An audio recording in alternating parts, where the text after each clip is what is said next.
माननीय सभासदों, माननीय अध्यक्ष जी,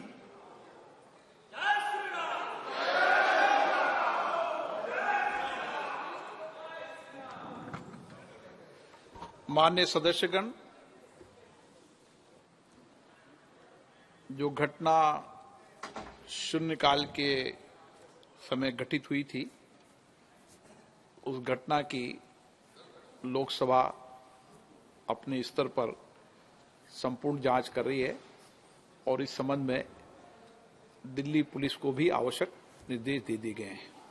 लेकिन जो हम सबकी चिंता थी कि वह धुआं क्या था, वह अभी तक प्रारंभिक जांच में जो जांच की उसमें वह साधारण धुआं और सनसनी फैलने वाला धुआं था, इसलिए उस धुएं की कोई ऐसी चिंता का विषय नहीं, उसकी प्रारंभिक ठीक से जांच कर ली गई है।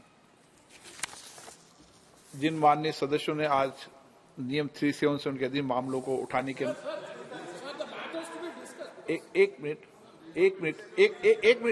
सब आप एक मिनट प्लीज, नो, ओके नहीं एक मिनट प्लीज बालूजी प्लीज, अपन सब वरिष्ठ सदस्य हैं, सारी घटना की प्रारंभ नहीं, दोष नहीं दे रहे, दोष तो अपन दोष किसी को नहीं दे रहे, एक मिनट, दोष कोई किसी को नहीं दे रहा, दोष किसी का नहीं, सारी घटना की प्रारंभिक जांच आइए, लेकिन अंतिम जांच आएगी जब मैं सदन को सारी चीज अभी अवगत करा दूंगा।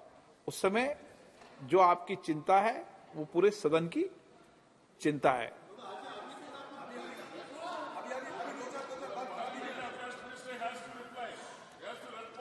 नो,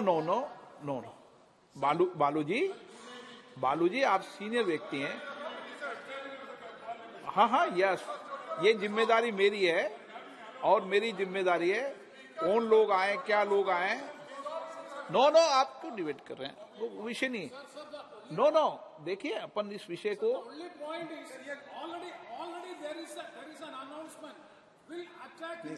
ये एक मिनट प्रेमचंदन जी, देखो एक मिनट, एक सेकंड, मैं एक मिनट आपको बोलने का मौका दूंगा, एक मिनट मेरी बात सुने आप प्लीज। देखिए प्रेमचंदन जी, जो विषय आप बता रहे हैं वो विषय ऐसा वो वाला विषय नहीं है, ये मैं आपको प्रारंभिक जांच के बाद क्लियर कर दूंगा, क्योंकि सदन के पटल पर जब तक विस्तृत इंक्वायरी नहीं आ जाए, जब तक उस पर मेरी तरफ से सदन बोले, लेकिन प्रारंभिक जांच के अंदर जो प्रारंभिक जांच आए वो दोनों लोग पकड़ लिए गए हैं, उनकी सारी सामग्री को जब्त कर लिया गया है और जो 2 लोग बाहर थे उनको भी गिरफ्तार कर लिया गया है। एक मिनट रुको ना,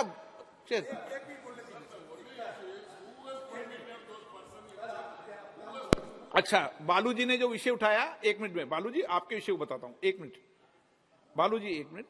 बालूजी ने जो विषय उठाया वह, हाँ मैं बोलने दूंगा ना, एक मिनट, बालूजी ने विषय उठाया क्लियर कर दूं ना, एक मिनट, ये हाँ बताइए अधीर रंजन जी बताइए, एक मिनट, हाँ बताइए अधीर रंजन जी बताइए। सर बात ही है सर, आज ही सुबह आप जानते हैं 2001 साल में 13 दिसंबर हमारे नया पुराने जो पार्लियामेंट हमला हुई थी, आज हमला वर्ष थी, और सुबह हम लोग वो शहादत जो दिए थे हमारे ये पार्लियामेंट भवन को बचाने के लिए, वो शहीदों की स्मृति पे हम पुष्पार्घ भी दिए हैं, पुष्पार्पण किए हैं। हमारे प्रधानमंत्री से लेके वाइस प्रेसिडेंट आप सब हम थे, मैडम सोनिया गांधी, मल्लिका जी सब थे हम। आज ही सर इत्तेफाक से यहाँ भी हमला हुई, मानते हैं उस समय हमला एक प्रकार की थी, आज हमला दूसरी प्रकार की है, लेकिन बात तो ये है सर कि ये हमले वर्ष में इस तरह की घटना कैसे घटी। इसमें क्या साबित होता है कि हम जो सावधानी जो बरतना चाहिए था वो सावधानी हम नहीं बरतते। दूसरी बात सर ये बात है कि देखिए, और एक आज बड़े दिलचस्पी के साथ बड़ी हिम्मत के लिए कहने में अच्छा लगता है कि ये 2 शख्स को सर हमारे सारे एमपी ने दबोच लिया, सारे हमारे एमपी ने नीडर होकर हमारे सारे एमपी ने उनको दबोच लिया था।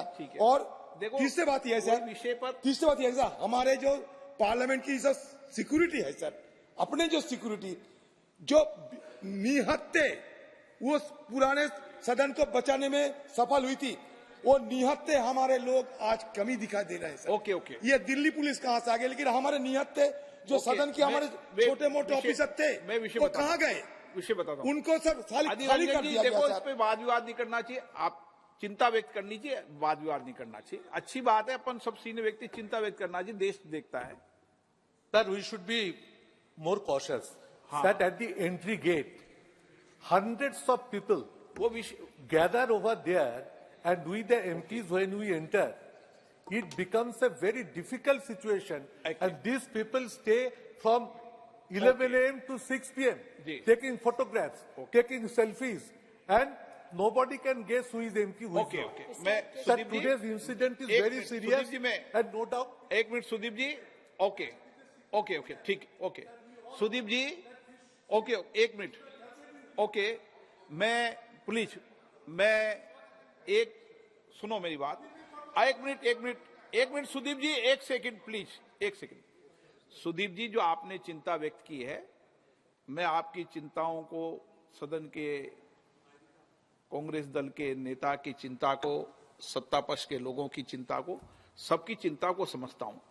और इस विषय पर हम सदन के चलने के अभी 1 घंटे 2 घंटे बाद सब लोग बैठेंगे, और जो कई बार अपन ओपन हाउस में अपने सदन की चर्चा करना ठीक नहीं है, आप सबको मैं बुला रहा हूं, और आपकी सबकी चिंताओं को हम लेकर किस तरीके से और बढ़िया इंतजाम कर सकते हैं, जो आपके सुझाव हों उन सुझावों को माना जाएगा। ठीक, हाँ, मैं बुलाऊंगा सबको, आपके सुझावों को मानेंगे, सबके सुझाव मानेंगे और सबके सुझावों पर अमल भी करेंगे, क्योंकि हम सब की जिम्मेदारी है। हमारे मेंबर ऑफ पार्लियामेंट के कहने से दर्शक दिगा में जाते हैं, तो उस विषय में भी बात करनी पड़ेगी कि हमें पास बनाते समय क्या क्या सावधानी बरतनी चाहिए, कैसे बरतनी चाहिए, ये सब हम सबकी चिंता का विषय है। और इसीलिए मैंने आपका विषय में आपने मुझे नॉलेज में डाली, मैं अभी बुलाकर बात करूंगा, अभी बुला के बात कर रहा हूं आपसे एक बार। सदन देश में हम सब लोग देश और राष्ट्र की सेवा के लिए आए हैं, और कितनी भी विपरीत परिस्थिति हो उसके बाद भी सदन चले, ये हम सब की जिम्मेदारी है। और उसके बाद हम सब, उस घटना के बाद भी सदन चला था, आज भी सदन चलेगा, कोई सदनों को रोक नहीं सकता। ओके प्लीज, मैं बुला रहा हूं ना आपको सुदीप जी, ओके मैं बुलाऊंगा आपको, मैं बुला रहा हूं आपको, सबको बुला रहा हूं, प्लीज सबको बुला के चर्चा कर रहा हूं ना मैं सदन के अंदर। ओके, नो स्मोक, मैंने स्मोक की जांच करा ली है, आपको कोई चिंता करने के विषय में सदन पे बैठा हूं, आपके सामने मैं भी सदन में बैठा हूं, तो जिम्मेदारी के साथ बैठा हूं। वो मैं कल्याण जी में बुला के बात कर रहा हूं ना, कल्याण जी में इस विषय में बुला के बात कर रहा हूं ना, ठीक है। जिन मान्य सदस्यों ने आज नियम 377 के अधीन मामलों को उठाने की अनुमति प्रदान की गई है, वे अपने मामलों के अनुरोध पाठ को तुरंत व्यक्तिगत रूप से सभा पटल पर रख सकते हैं। Item number 27A, Hardeep Puri ji. Sir, with your permission, I rise to move for leave to introduce a bill further to amend the National Capital Territory of Delhi laws, special provisions, Second Amendment Act 2011, to extend validity of this act for a further period of 3 years from 1st January 2024 to 31st December 2026.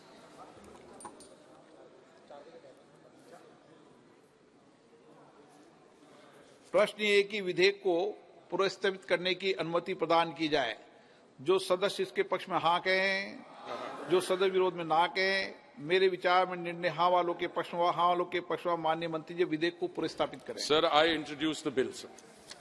Shashi Tharoor जी, माननीय मंत्री जी।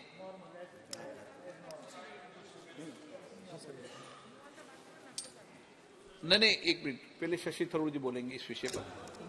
Sir, I'm going to, I think after, वाले पे बोल रहे हैं आप, देखिए आप बिल इंट्रोड्यूस पे बोल रहे हैं। ये पोस्ट ऑफिस बिल इंट्रोड्यूस करने के बाद पोस्ट ऑफिस का बिल आ रहा हूँ मैं। आप कुछ विषय रखना चाहते हैं इस पे? अश्वनी जी का अभी ला रहा हूं, पहले अभी हरदीप पुरी जी का निपटा, अश्वनी जी का भी लाया नहीं है। हाँ, अब हो गया। मैंने कहा कोई बोलना चाहे तो बोलना है, ठीक है ना। आइटम नंबर 29, डाकघर विधेयक 2023। माननीय मंत्री जी। Honorable Speaker, sir, I rise to move that the Post Office Bill 2023 be taken into consideration. आपको कुछ विषय रखना है? जी अध्यक्ष जी, आज के इस पोस्ट ऑफिस बिल 2023 द्वारा इंडियन पोस्ट ऑफिस एक्ट 1898 को रिपील किया जाएगा। माननीय अध्यक्ष जी, जैसा कि हम सभी देश में जानते हैं, एक इतना रिलायबल नेटवर्क है देश भर में जिसको पोस्ट ऑफिस का, डाकघर का नेटवर्क कहा जाता है। कई दशकों से, एक सदी से ऊपर का ये इसकी लेगेसी है और इस पूरे के पूरे सिस्टम को किस तरह से पिछले 9.5 वर्षों में टोटली ट्रांसफॉर्म किया गया है, ये बिल, आज का जो बिल है, इस बिल बेसिकली इस ट्रांसफॉर्मेशन को रिफ्लेक्ट करता है।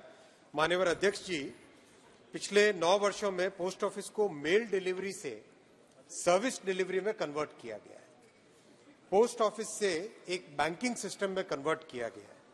कई इसके अच्छे उदाहरण हैं जो कि जन प्रभावी है, जिसमें देश में जन जन को इसका बेनिफिट मिला है।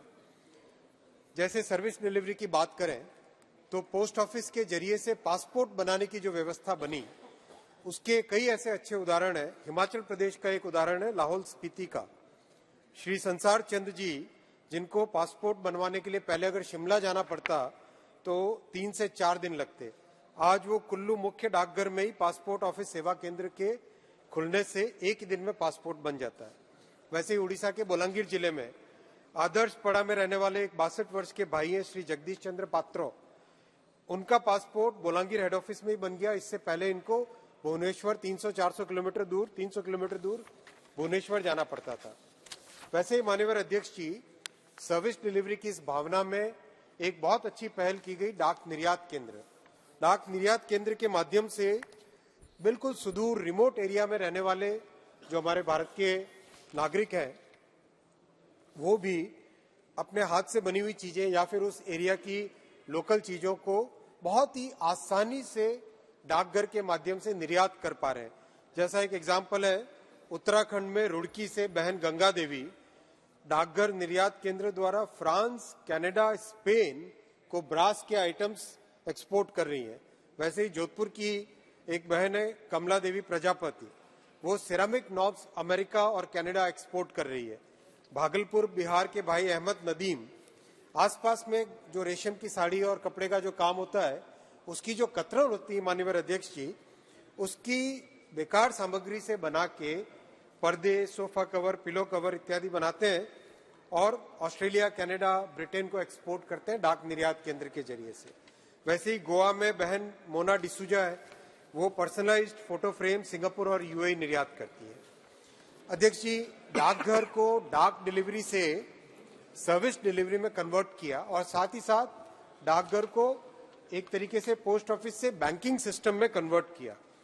तो इंडिया पोस्ट पेमेंट बैंक की अगर हम बात करें, उड़ीसा के गजपति जिले की 95 ईयर ओल्ड वृद्ध माता लबंग गया जी, उनको बड़ी तकलीफ होती थी चलने फिरने में, 95 ईयर्स की है, बैंक तक जाके अपनी पेंशन लेने में दिक्कत होती थी। पोस्ट ऑफिस के द्वारा जब ये सर्विस दी गई तो उनके घर पे ये फैसिलिटी उनको आज पेंशन मिल जाती है। ऐसे बहुत सारे अनेक उदाहरण है जन सेवा के।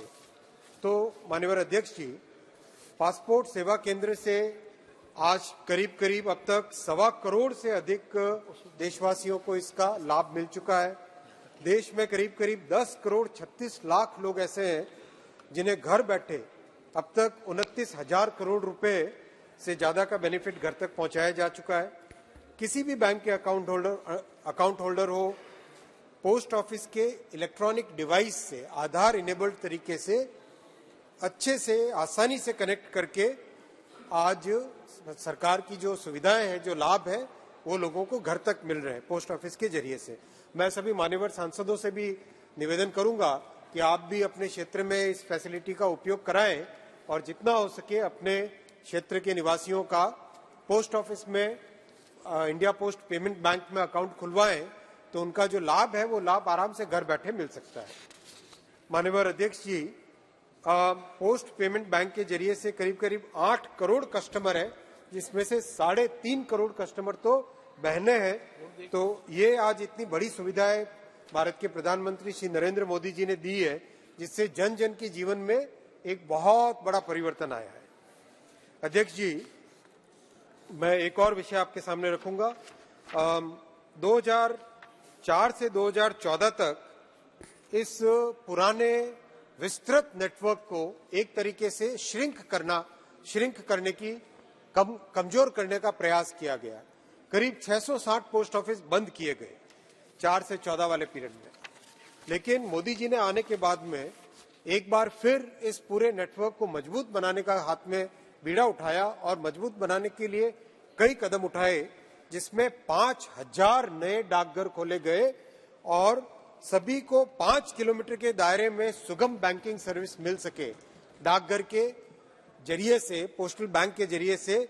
इसके लिए अभी हाल ही में 5746 नए डाकघर भी सैंक्शन किए गए। अध्यक्ष जी, डाक सर्विस में करीब करीब पोस्टल नेटवर्क में 1,28,000 लोगों को नया रोजगार दिया गया है। इसी तरह से डिजिटल नेटवर्क के 1,60,000 डाकघरों को कोर बैंकिंग और डिजिटल बैंकिंग से जोड़ा गया है। 13,500 डाकघरों में आधार सेवा केंद्र खोले गए। अब तक 8.5 करोड़ से ज्यादा लोग इसका लाभ उठा चुके हैं। 3 करोड़ से ज्यादा सुकन्या समृद्धि खाते खोले गए। तो अध्यक्ष जी, इस तरह से एक तरीके से डाकघर को एक पूरी तरीके से परिवर्तित किया गया है और आज का ये जो बिल है इसी परिवर्तन का एक साक्ष्य है। मैं आपसे निवेदन करूंगा सभी मान्यवर सांसदों से भी इसको यूनानिमसली पास करने के लिए डिबेट करें। श्री शशि थरूर जी। Thank you very much, Mr. Speaker. I rise today on behalf of my party to note some very grave concerns regarding this Post Office Bill 2023. I had hoped to welcome this bill because many reasons, sir. As former chairman of the Parliamentary Standing Committee overseeing the Postal Department, I had repeatedly flagged the need to revise and repeal the Indian Post Office Act 1898, a colonial legacy long past its expiry date. But over the past decade, we've often seen this government, in the guise of decolonizing our minds and updating colonial-era laws, bringing in legislation that is equally, if not more, arbitrary and unreasonable, and that more often than not encroaches upon the fundamental rights of countless Indians. Sadly, so it is with this bill. Even as it seeks to revise the colonial bill, this bill retains its draconian and colonial provisions, that too while eliminating the burden of accountability which a governmental enterprise like India Post ought constitutionally to shoulder. And sadly, it offers no new ideas to bring our post offices into the 21st century. As someone who has great respect for the Minister, I am disappointed to see him putting this half-baked reform before the House. Mr. Speaker, let me first remind the House that there is no debate on any piece of legislation happening in a vacuum. There's always a context, and around a month or so ago, several outspoken members of the opposition, including myself, received a threat notice from Apple, warning us of the fact that state-sponsored attackers were trying to infiltrate our phones, by doing which they could access sensitive data and even hack our phones' cameras and microphones. Was it really so long ago that the threat of Pegasus loomed large on us all, surveilling our every move, tracking our every utterance? These are realities we must bear in mind as we begin debating this bill, which strikes at the heart of our constitutional values, our fundamental rights, compelling every ordinary Indian to live at the mercy of our state's pervasive and suspicious mistrust of its own citizens. On the one hand, Mr. Speaker, sir, the government says it wishes to reinvigorate the Indian Postal Service by widening the range of services it renders so it becomes more useful to the Indian populace. We heard the eloquent examples of my friend the Minister. I'll come back to this issue because I don't think the bill does this at all. But on the other, sir, the government, through this bill, grants itself sweeping powers to infringe upon the citizens' rights to freedom of speech and expression as guaranteed under Article 19(1)(a) of the Indian Constitution, and our right to privacy, which the Honourable Supreme Court in K.S. Puttaswamy recognised as being a subset of the right to life and liberty enshrined in Article 21. The government assumes these powers through Section 9 of the bill. I would urge all our friends to look at their screens, Section 9 and 10 of the bill. This entitles it, using merely a notification, to empower any officer to cause any item in course of transmission through the post office to be intercepted, opened or detained in the interest of security of the state, friendly relations with foreign states, etc., or upon the occurrence of any contravention of any of the provisions of this Act or any other law. Now, these are strikingly vague grounds and can be construed to cover anything that our government doesn't like. Indeed, the government doesn't only seek arbitrary powers to spy on Indians by rummaging through their private correspondence and their shipments. As the second clause of Section 9 makes clear, they may also direct India Post to dispose of, which is to say to destroy or trash, any item, any personal article that has fallen foul of their ambiguous definition of what constitutes a threat to India's interests. Further, through Clause 9(3), our government, again by a simple notification, may empower any officer of the Post Office to confiscate any item. I'm summarizing a rather long legal clause which is before you all on your screens. Now, there's a lot to dissect in this one section alone, starting from the fact that the Supreme Court, in the 1996 judgment of People's Union for Civil Liberties versus the Union of India, a matter concerning the interception of telecommunications, opined that a just and fair procedure must exist to regulate the power of interception, because in its absence it is not possible to safeguard the rights of citizens under Article 19(1)(a) and Article 21. To fill this gap, the Supreme Court laid down several safeguards, such as, Mr. Minister, the Supreme Court said, establish the necessity for interception, limit the validity of interception orders, authorization is required from high-ranking officials, and most important, interception orders are to be examined by a review committee. I can't help but wonder why our government, in conceiving of this bill, failed to take such a crucial verdict of the Supreme Court into account. For as it stands, the bill is far more detrimental to the fundamental rights of Indian citizens than the colonial-era law it seeks to supplant. In fact, Mr. Chairman, in some ways, the 1898 Act was less arbitrary because though it allowed interception, it specified, unlike this bill, the circumstances under which interception could be carried out. Section 26 of the 1898 Act empowered the central government, the state government, or a specially authorized officer to direct through a written order any postal article to be intercepted, detained or disposed on the occurrence of any public emergency or in the interests of public safety or tranquility. Now, while examining the 1898 Act in 1968, the Law Commission opined that the term emergency is not explicitly defined, provides far too wide a ground for interpretation and therefore for interception, and the Commission added that a public emergency cannot be a constitutionally permissible ground for interception if it does not impinge on the security of the state, public order or any other thing specified in the Constitution. Therefore, it can certainly be said that the criterion of emergency, which unfortunately again features in this 2023 bill, may be beyond the scope of the reasonable restrictions permitted by our Constitution. Even as recently as 2015, in the matter of Shreya Singhal versus the Union of India, the Supreme Court reaffirmed that arbitrary grounds for restricting freedom of speech and expression are unconstitutional. Here we have once again our government being willfully indifferent to the wise counsel of the highest court of our land. In fact, by not even defining what sort of matter and material cannot be sent through the post, something which the 1898 Act does, our government has sought to make Indians yet more vulnerable to this attempted mass surveillance.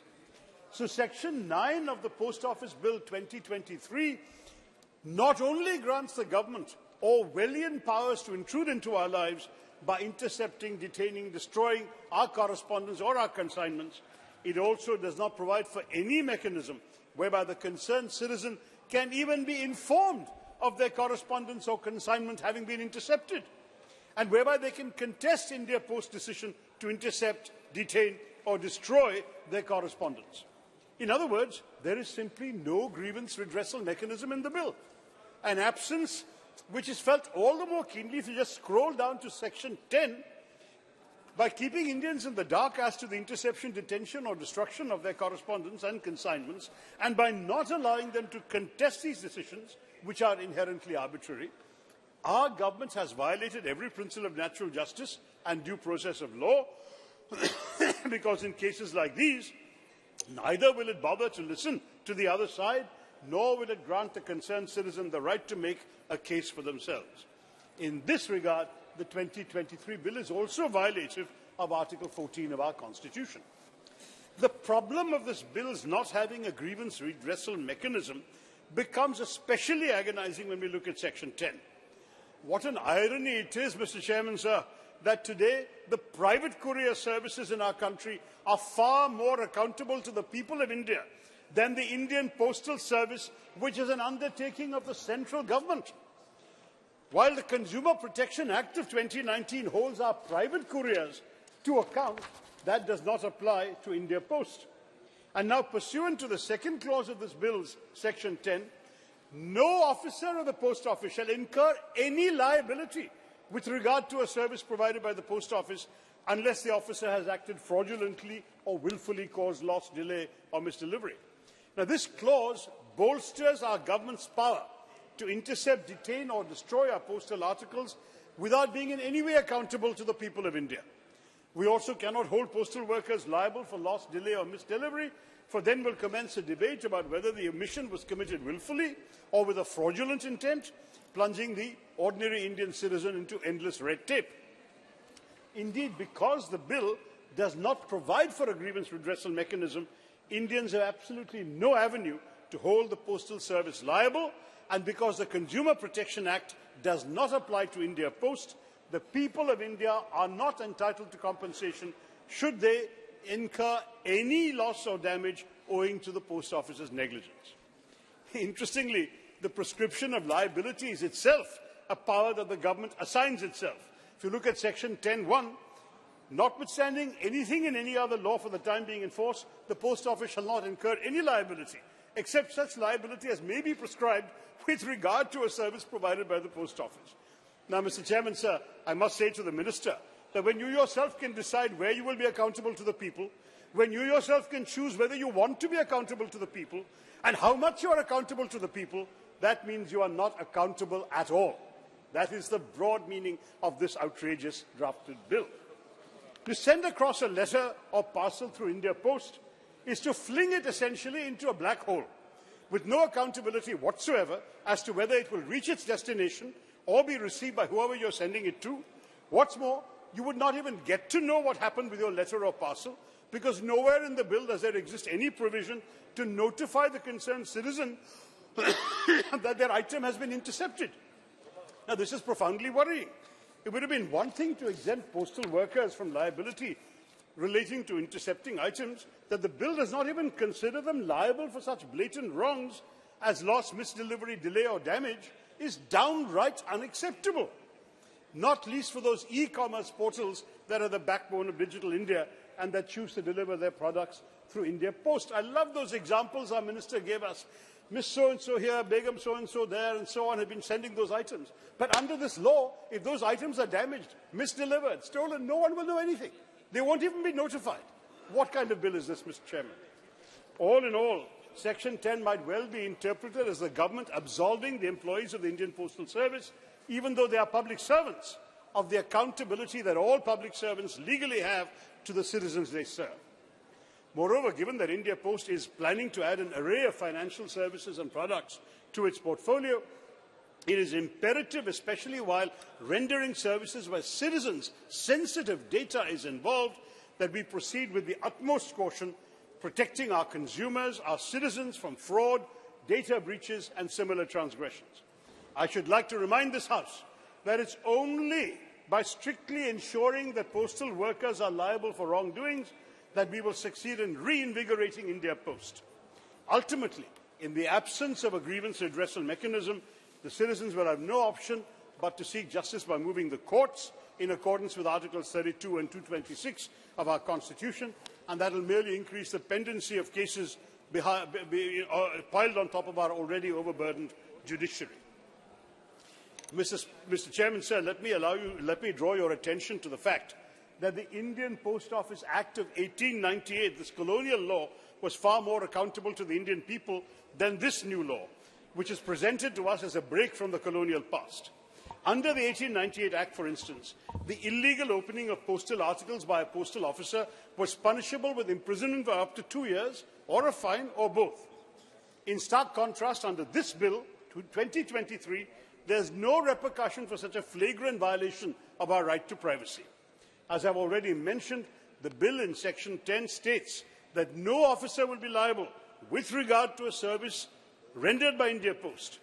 And, of course, the fact is that if indeed an officer does indeed willfully commit transgressions, the bill does not specify what the punishment is, unlike the 1898 bill. Formerly, under the 1898 Act, transgressions like theft, misappropriation, destruction of postal articles by an employee of India Post used to be punishable with imprisonment up to 7 years and a fine. But the Jan Vishwas Amendments of Provisions Act 2023 struck off all such provisions. All such punishments are gone. So first, Jan Vishwas watered down the offences and penalties that an officer of India Post was subject to under the 1898 Act, and now this bill, by dispensing with these offences and penalties, wishes to make the officers of India Post, the employees, and therefore our government, wholly unanswerable to the citizen of India. Wow. Now, the jarring absence of either any liabilities or a grievance redressal mechanism in the Post Office Bill 2023 flies in the face of how the same ministers, other ministry, the Railways, holds itself accountable to Indians. The Railway Claims Tribunal Act 1987 instituted tribunals for dealing with complaints against the Indian Railways for lapses of services. If your 2023 bill here did not want to go so far as to establish a grievance redressal tribunal, at the very least you could have incorporated the Supreme Court's 1996 recommendations regarding the exercise of the power of interception. Through this bill, our government has sought to make itself the judge, jury and executioner in all those cases where a citizen's correspondence or consignment is found violative of the bill's excessively vague grounds. On this bill, Mr. Chairman, sir, there is nothing that is reasonable, there is plenty that is restrictive. Now, according to the Universal Postal Union, 73% of the postal services in the world over suggest that without a complete digital overhaul of postal facilities, the survival of post offices is simply not feasible. That our government, in an age of digital India and self-reliant India, Atmanirbhar India, should fail to lay down the groundwork for such a reinvigoration is unimaginable and sad. Yes, now please. Imagination is what this bill lacks, Mr. Chair. Today, India Post has a monopoly on conveying letters. Gone are the days when they had a monopoly on anything else. Our post offices could be steeped in antiquity, staffed with demotivated employees whose only job was to push stamps and files. Our postal services are at a turning point today and must compete in order to remain relevant. If it envisages India Post... So I need another 5 minutes, sir. I'm the principal speaker of my House. I have only got through the major point. There's two small points coming. If it envisages India Post as rendering e-commerce, e-government and e-finance, then our government must move towards its rapid digitization and diversification. A simple step, just to illustrate the point I'm seeking to make, is the idea that others are discussing of an encrypted digital postbox service being introduced, a sort of like an India Post email service, which will save Indians a lot of money in postage fees. Through this service, such a service, citizens can view, manage and organize their digital communications from numerous providers in a single location, and that too through just one account. Through this account, citizens can receive and respond to several transactional communications and securely manage, by linking it to their UPI, other affairs such as booking railway, bus and air tickets, paying for governmental services like LPG, electricity, water and so on, and perhaps also for private services like Netflix or Spotify. They should also be able to upload and store documents and receive important notices and reminders. So, in other words, the goal should be to make India Post useful to the ordinary Indian citizen by thinking out of the box, as also by discussing threadbare in Parliament what sort of facilities we must afford our citizens and why. India is not alone at being at this crossroads. Several countries of the European Union, as manifest in their e-government benchmark report 2019, have grappled with this. And many of them have reached the conclusion that digital services must be introduced to help postal services survive, launch them into a new glorious era. Many European governments have introduced measures to communicate with their citizens digitally through a trusted, secure version of their postal service. We must remember, sir, that citizens will be willing to share their personal data online only if their government can guarantee them the highest standards of digital safety and security. Sir, please try to. No, sir. I'm prepared to speak for my parties. You've got to give me the time I was promised. I was told 25 minutes. I have not taken that long, sir. We also have at our disposal. Yes. We also have at our disposal a magnificent lattice work of real estate that can and must be put to better use and made commercially profitable. In an economy like ours that is fast becoming an e-commerce delivery chain, as the Minister has said, postmen who are given, of course, to going everywhere in our country to the most remote places can be utilised as a last mile carrier, and India Post is collaborating with Amazon already. We have this robust infrastructure. We have lakhs of dedicated postal workers. The endeavour now must be to reimagine and remould it so that the post offices can actually move into the 21st century, provide financial services, which is already mentioned, like the India Post Payments Bank. But why not, for example, institutional credit? Nearly 40% of our rural population lack access to credit, another gap that India Post can strive to fill. In many countries, post offices have been repurposed to provide additional services beyond their traditional role. The Minister mentioned several exports from remote areas, but that was already the work of the post office in sending out any packages. Why can't we think more imaginatively about service delivery? Would it not be more wonderful in rural areas to see them transformed into internet hubs that enable students to access educational material and complete formalities like filling examination forms online, all without any need to go too far from their homes? Why not voters' registration, driving licenses? Some post offices abroad have got into all this, have expanded their offerings to include retail services, including selling stationery and books and gifts and so on, like the Japan Post Group does. In some countries, post offices have partnered with healthcare providers to offer medical services such as vaccinations, health checkups and prescription delivery. Imagine during COVID if we could have gone to our local post office. Tarurji, please now conclude, because one second. Your party is having 3 speakers. The total time allotted for the party is 25 minutes. Already you have 22 minutes. Either I'll take just 1 minute. I'll get you, sir. Please. Okay. Let me just complete, sir. Just another minute. These are important points, sir. you already spoke well about the bill. That's why I'm saying. Yeah, I've gone into the bill in some detail because it's important we're seriously discussing this bill, sir.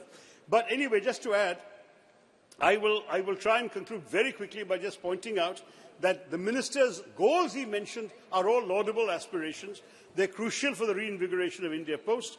But perhaps the greatest flaws of this bill, the evident disdain for our fundamental rights, apart from that, is the fact that it harps on about this alluring destination without prescribing a map that will get us there. Nowhere in the Post Office bill does our government spell out how exactly it intends to convert India Post into a network for the delivery of citizen-centric services. We are being asked to take solace in the fact that once the bill is passed into law, our government will whirl a magic wand of rules and regulations and catapult our postal services to be dazzling new heights. There is no specific promise to the citizens of India. Other than that, the Post Office will not be accountable, the Post Office will not be liable. Thank you. So, sir, I'll just conclude. If this transformation comes at the cost of endangering every Indian citizen's right to free speech and expression, every Indian's right to privacy, every Indian's right to natural justice and due process of law, then the remedy is worse than the disease, and therefore I would say this bill is a great disappointment, and I request the Minister to kindly return to the drawing board and come back with something better. Thank you, Mr. Chairman. Jai Hind. Thank you very much, Mr. Shashi Tharoor. Now, next, Sri Tapir Gaoji.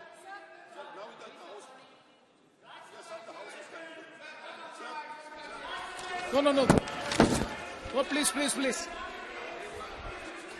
No. Rajya Sabha, please. Rajya Sabha proceedings. No. Rajya Sabha proceedings cannot be quoted here. No. No, Rajya Sabha has nothing to do with the Lok Sabha. Please. Honorable Chairman, sir. Yes, please. As Yes, you may please. sir, as No. Please. 98. No. See, you. Indian One second. Indian Postal Act. One second.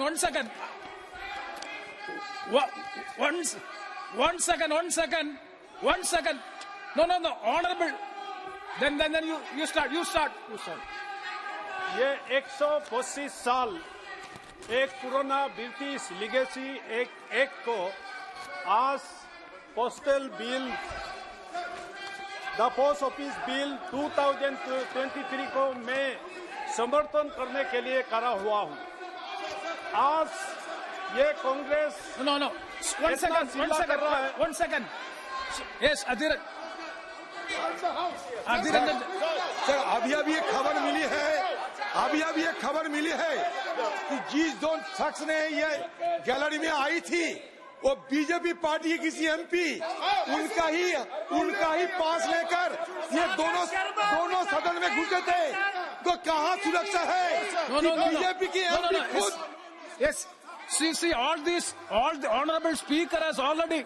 The honorable speaker has already ordered that at 4 p.m. there will be a meeting of the party leaders, and this will be discussed there, and after that this will be discussed in the house also. Yes, please. Sir ये 125 साल पुराना एक British legacy Adhiranjan ji was also there. At the time when the speaker is making the ruling, you are also there.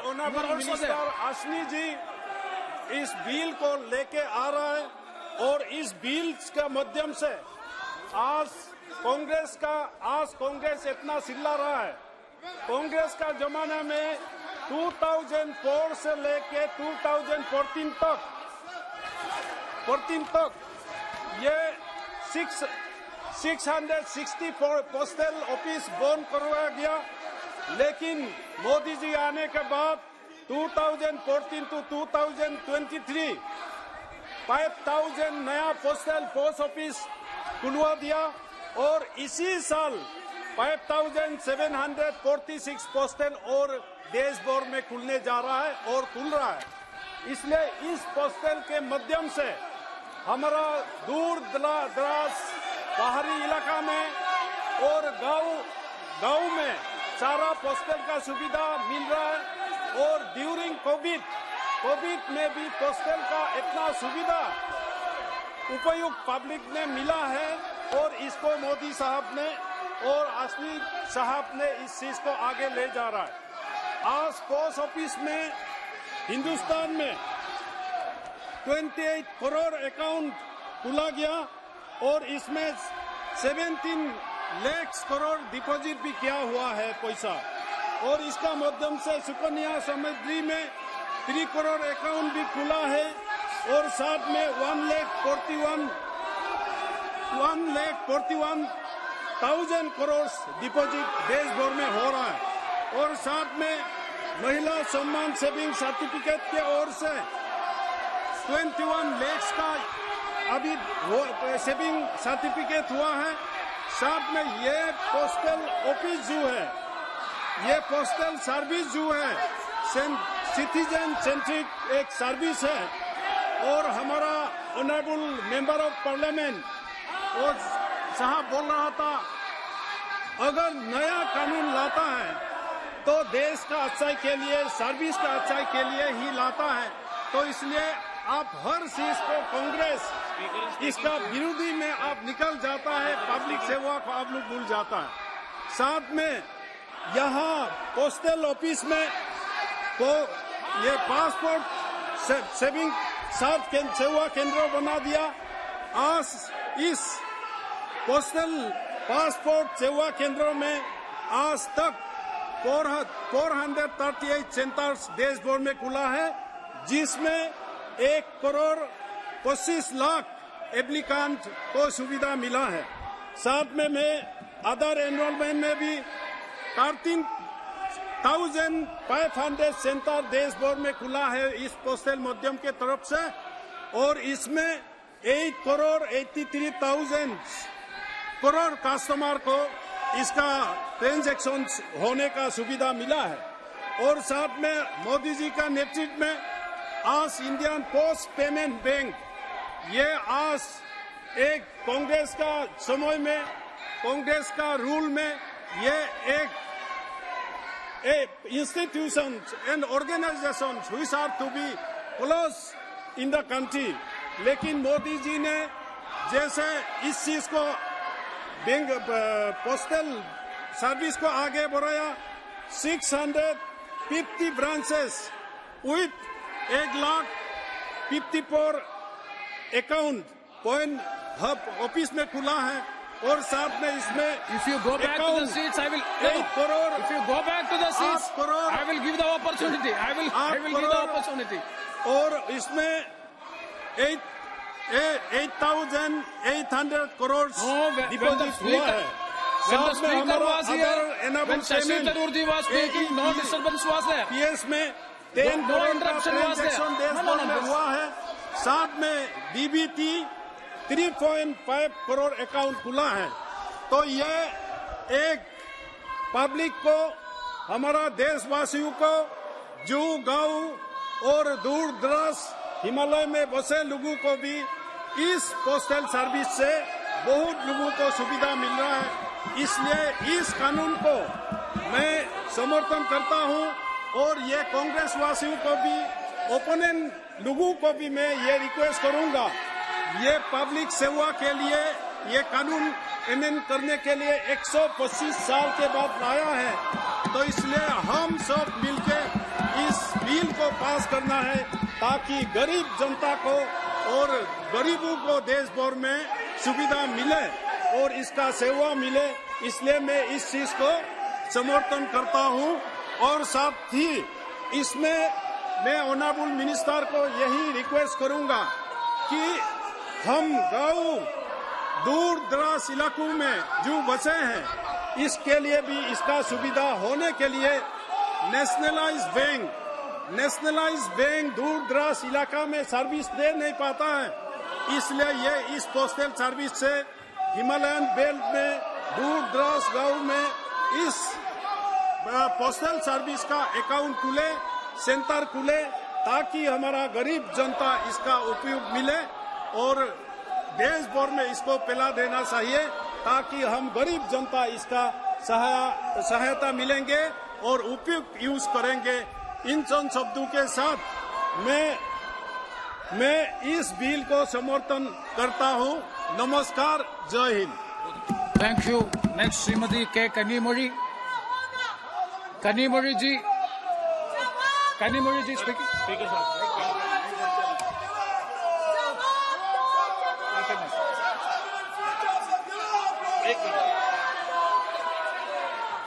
एक minute please. माननीय सदस्यगण please. माननीय सदस्यगण, मैंने आप सबकी भावनाओं को पहले व्यक्त कर दिया है, और 4 बजे इस विषय पर सब दलों की मीटिंग बुलाई है। 4 बजे तक के लिए सदन स्थगित किया जाता है।